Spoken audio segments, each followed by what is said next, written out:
20 वर्ष की अवस्था में सिद्धार्थ अपना घर परिवार छोड़कर चले गए तो मैया यशोधरा ने जो बहनों का जीवन था वो छोड़ दिया था बंधुओं।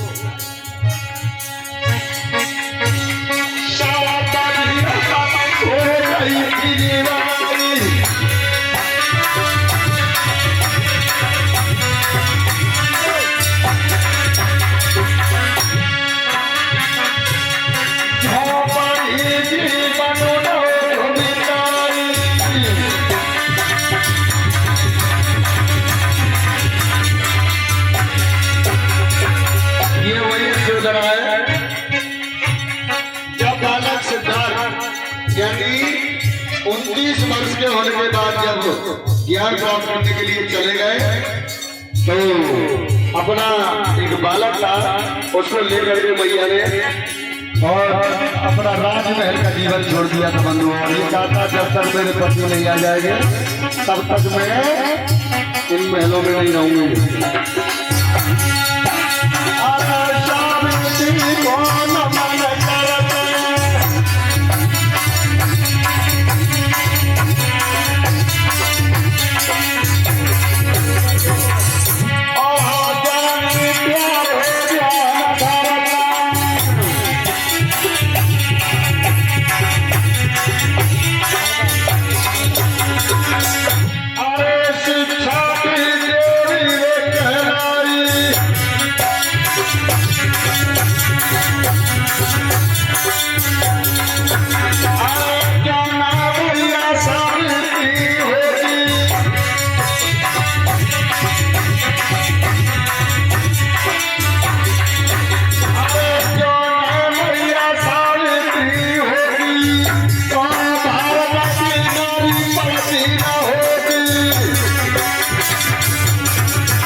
बहुत सुंदर।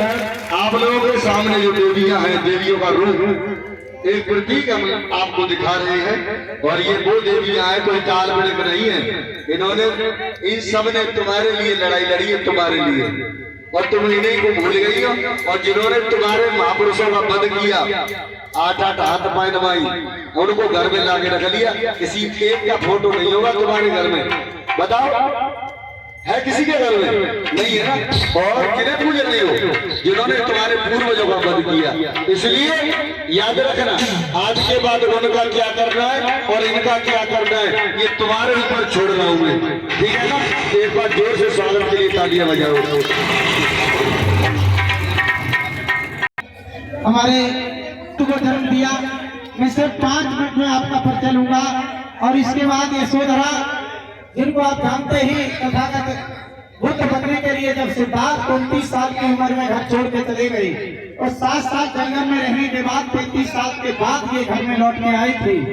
तो माँ ने एक बेटा था जिसका नाम था राहुल, और इस माँ ने 7 वर्ष तक अपना श्रृंगार छोड़ दिया था और एक झोपड़ी टाइप बना करके पूरी जो बुद्ध तपस्या करते थे उसी तरह से आप ही तपस्या करती नहीं, पूरा साथ दिया बुद्ध के हिसाब से। और तीसरी आई, ये हमारी सावित्रीबाई फुले हैं। सावित्रीबाई फुले के बारे में अगर हमारी माता बहनें नहीं जानती हैं तो ये वो सावित्रीबाई हैं जिन्होंने आपकी पढ़ाई के लिए 1848 में 20 स्कूल सबसे पहले पुणे में खोले थे। इनके लिए जोरदार ताली बजाइए। शिक्षा का अधिकार सबसे पहले सावित्री बाई माँ ने दिया। और ये जब स्कूल जाती थी तो इनके ऊपर जो मनुवादी लोग थे वो कीचड़ फेंकते थे, तब ये एक ड्रेस रास्ते में पहनती थी और एक ड्रेस स्कूल में पहन के आपको पढ़ाती थी आपकी बेटियों को। इसके बाद ये फातिमा शेख जी हैं। फातिमा शेख वो शख्सियत है, अगर फातिमा शेख जी ना होती तो शायद आपको पढ़ने के लिए आज ये शिक्षा नहीं मिली होती। सावित्री बाई फुले को और ज्योतिबा फुले को जब इनके पिताजी ने घर से निकाल दिया तो इसी तरीके से फातिमा शेख जी ने अपना घर दिया, अपनी जगह दी और स्कूल खुलवाए और राष्ट्रमाता फातिमा शेख के नाम से प्रसिद्ध। जोरदार ताली बजाइए। इसके बाद माँ भीमाबाई है। भीमाबाई का नाम आप लोग जानते हैं, डॉक्टर भीमराव अम्बेडकर जी को। अगर ये माँ इतना त्याग न दिखाती तो शायद हमारे बाबा साहब जी जैसे संसार में पैदा नहीं हुए थे। इसके बाद रमाबाई है, और मैं ईमानदारी कह रहा हूँ, मैं जो ये लड़की निकल के आई और मुझे कल का सीन याद आ गया तो मुझे मेरा अंदर से आंसू आ गए इस लड़की का केवल चेहरा देख करके। ये रमाबाई है, बिल्कुल। रमाबाई के बाद ये अवंतीबाई लोधी जी हैं। हमारे समाज में आज लोग अवंतीबाई को नहीं पढ़ना चाहते हैं, लेकिन मैं अपने समाज के बहुजन समाज को ये चाहता हूँ कि ये सभी देवियां कोई अनुसूचित जात की नहीं है, ये सभी लोग बहुजन समाज के लोग हैं। अगर कोई देखोगे तो ब्राह्मण क्षत्रिय वैश्य जो चौथा वर्ण बचा शूद्र, ये सभी देवियां हमारे शूद्र समाज की हैं। सभी देवियां शूद्र समाज की हैं। इसमें जात पात का मैं नाम नहीं ले रहा हूँ। अब चूंकि वहां नाम रखा हुआ है लोधी, तो मैं इसलिए बता रहा हूँ कि अगर हमारे इस समाज के लोग बैठे हैं तो इनकी कहानी पढ़ें, इनके समझें, इनको देखें। इसके बाद माँ जीजाबाई है, आप इनको भी पढ़ें। माँ दुर्गावती है, आप इनको भी थोड़ा पढ़ें, समय कम है। इसके बाद झलकारी बाई का नाम आपने सुना होगा। झलकारी बाई ने वो कुछ करके दिखाया था जो आप लोग जानते नहीं हैं। आप लक्ष्मी बाई को तो जानते हैं, लेकिन झलकारी बाई को नहीं जानते हैं कि जब जो भी लड़ी थी वो झलकारी बाई ने लड़ी थी, लक्ष्मी बाई ने नहीं लड़ी थी।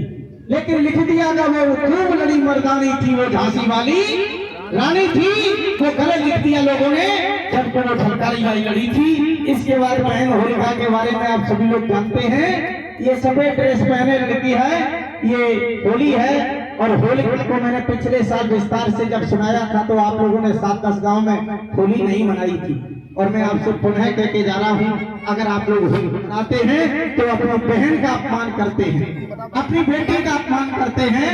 होलिका हमें कभी जलानी नहीं चाहिए और होलिका हमें कभी मनानी नहीं चाहिए। और इसके बाद आती है मंजूषा। ये मंजूषा सबसे छोटी बेटी आपको दिखाई दे रही है, इसकी बड़ी विचित्र कहानी है। ये नैनीताल की घटना है, अभी बहुत पुरानी नहीं है। मैंने आपको शॉर्ट में समझाया था। गांव के किनारे हमारे समाज के लोग अम्बेडकर साहब की मूर्ति अपने खेत में लगाना चाह रहे थे। गांव के जो मनु व्यवस्था के लोग प्रधान थे, लोगों ने कहा, हमारे लड़कों ने कहा कि हम अपने खेत में मूर्ति लगाना चाह रहे हैं। प्रधान जी ने कहा गांव में अम्बेडकर की मूर्ति नहीं लगेगी। क्यों?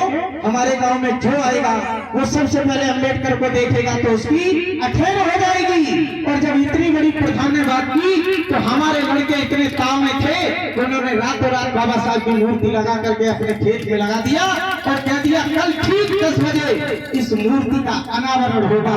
और जिस समय हम पहुंचे उससे पहले उन्होंने देखा उस गांव के जितने मनुवादी व्यवस्था के लोग थे वो सारे लोग अपने लाठी डंडा लेकर के मूर्ति की चारों तरफ घिरे हुए थे। कोई भी लड़का हमारे डर की वजह से बाबा साहब का अनावरण करने नहीं गया। ये मंजूषा देवी इंटर की छात्रा थी और इसने अपना बैग टांगे हुए जा रही थी। जब लड़कों को देखा ये सीन तो ये दौड़ी हुई जाती है अपने घर और ये अपने पिता का एक लंबा चौड़ा फरसा उठाती है, बैग फेंक देती है, माँ से कहती है कि माँ मैं जा रही हूँ। और ये लड़की मंजूषा आती है और सीधा लड़कों के हाथ से माला छीनती है और जो बाबा साहब की मूर्ति लगी थी पाए पर चढ़ के वो कपड़ा उतार देती है और माला पहना देती है। और जैसे ही माला पहनाती है फिर ये कहती है कि अब आ जाइए हमारे पास जिसको लड़ना है। और अंदाजा नहीं होगा लोगों इस लड़की ने वो युद्ध किया कि जो मनोव्यवस्थावादी लोग थे 14 को कत्ल कर दिया। आगे इसकी माँ के पास गए कि मंजूषा को तू देख करके, उसने तो जोहर मचा दिया। मंजूषा की माँ आती है, कहती है बेटा रुक जा, तू अकेली है, तेरा पिता भी नहीं है, तूने ये क्या कर दिया।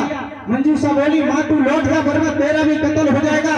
लेकिन माँ दौड़ी जाती है, इस मंजूषा को रोक लेती है और जैसे ही बोलती है तो मनोव्यवस्थावादी लोग आते हैं और एकदम उस पर हमला बोल देते हैं और मंजूषा की मौत हो जाती है। तो एक बार जोरदार इस इंटर की छात्रा मंजूषा के लिए वो लगाइए। और ये अहिल्याबाई होलकर जी हैं, पटेल समाज में पैदा होने वाली अहिल्याबाई होलकर जी हैं।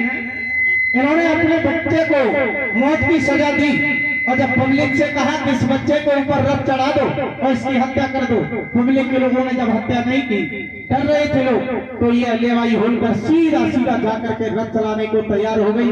लोग रथ के आगे आकर के लेट गए कि पहले मेरी हत्या करो, उसके बाद अपने बच्चे का मर्डर करना। भाइयों इस तरह से ये अहिल्याबाई होलकर जिनका जन्मदिन है, एक बार जोरदार ताली बजाइए इनके लिए। और इसके बाद आती है माँ फूलन देवी। फूलन देवी के बारे में इसमें कोई ऐसी बहन है जो नहीं जानती हो?